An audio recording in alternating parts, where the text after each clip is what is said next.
वहां दर्शन करने के लिए आते हैं। एक नया रिकॉर्ड बनाता है, दुनिया के अंदर, देश के अंदर सर्वाधिक श्रद्धालुओं की संख्या वाला कोई एक महत्वपूर्ण क्षेत्र है, वह काशी बना है।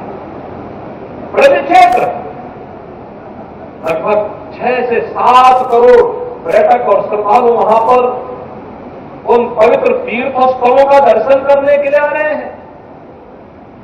टूरिज्म के एक नए डेस्टिनेशन के रूप में उत्तर प्रदेश के इन स्थलों ने अपनी पहचान बनाई है।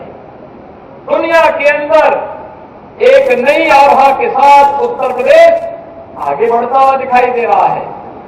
आज उत्तर प्रदेश के अंदर पर्यटन के अलग अलग क्षेत्रों में जो कार्य हुआ है वह सभी को अपनी ओर आकर्षित करता है।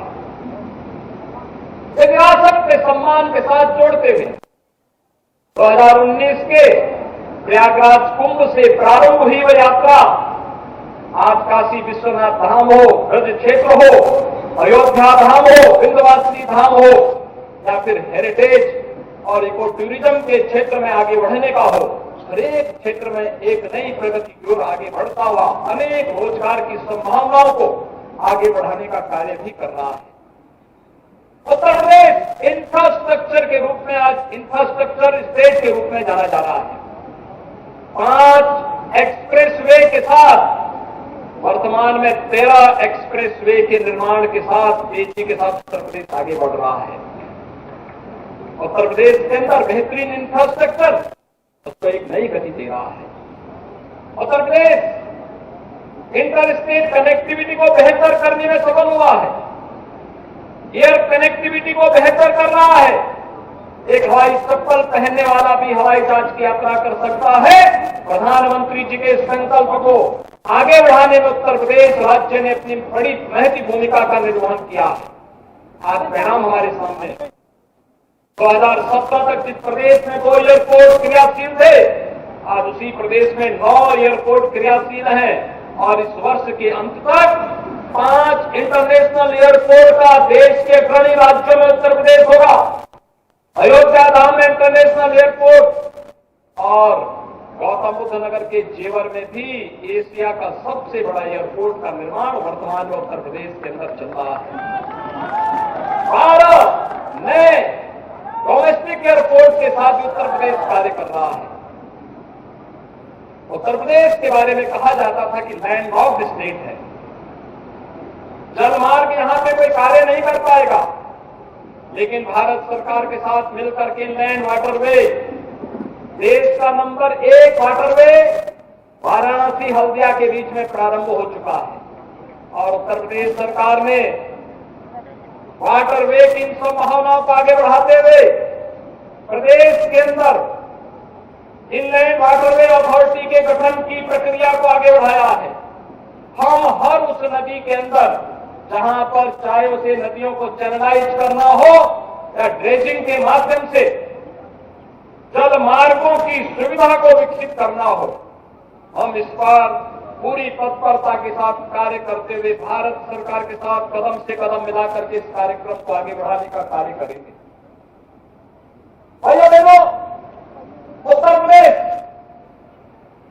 अपनी कृषि बाहुल्यता के लिए जाना जाता है।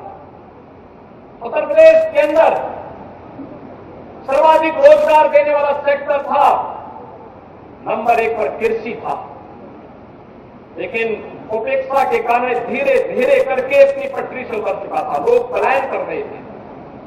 पिछले 9 वर्ष के अंदर सॉयल हेल्थ कार्ड की व्यवस्था रही हो, प्रधानमंत्री फसल बीमा योजना, प्रधानमंत्री कृषि सिंचाई योजना, इन सभी योजनाओं को लागू करने का कार्य रहा हो, या 2017 के बाद सरकार गठन होने के बाद प्रदेश सरकार के द्वारा अन्नदाता किसानों के लिए प्रोक्योरमेंट की नीति को लागू करने, एमएसपी का लागत का 1.5 गुना दाम अपने अन्नदाता किसानों को देने का कार्य रहा हो, या फिर फसलों के विविधीकरण के कार्यक्रम को आगे बढ़ाने का कार्य। प्रधानमंत्री किसान सम्मान निधि में अकेले उत्तर प्रदेश के अंदर 2,61,00,000 अन्नदाता किसान इस सुविधा का लाभ प्राप्त कर रहे हैं और गत 3 वर्ष के दौरान उत्तर प्रदेश के 2,61,00,000 किसानों के खाते में 59,000 करोड़ रुपए से अधिक की राशि डीबीटी के माध्यम से प्रधानमंत्री मोदी जी के द्वारा उपलब्ध करवाया गया। उत्तर प्रदेश अपने अन्नदाता किसानों की समृद्धि के लिए, उनकी खुशहाली के लिए कार्य कर रहा है। प्रधानमंत्री किसान कृषि सिंचाई योजना के माध्यम से अब तक 23 लाख हेक्टेयर भूमि को अतिरिक्त सिंचन की सुविधा उपलब्ध कराई जा चुकी है। लगातार सरकार इस पर कार्य कर रही है। ग्रामीण क्षेत्र में विद्युत की आपूर्ति को तेजी के साथ आगे बढ़ाया गया है।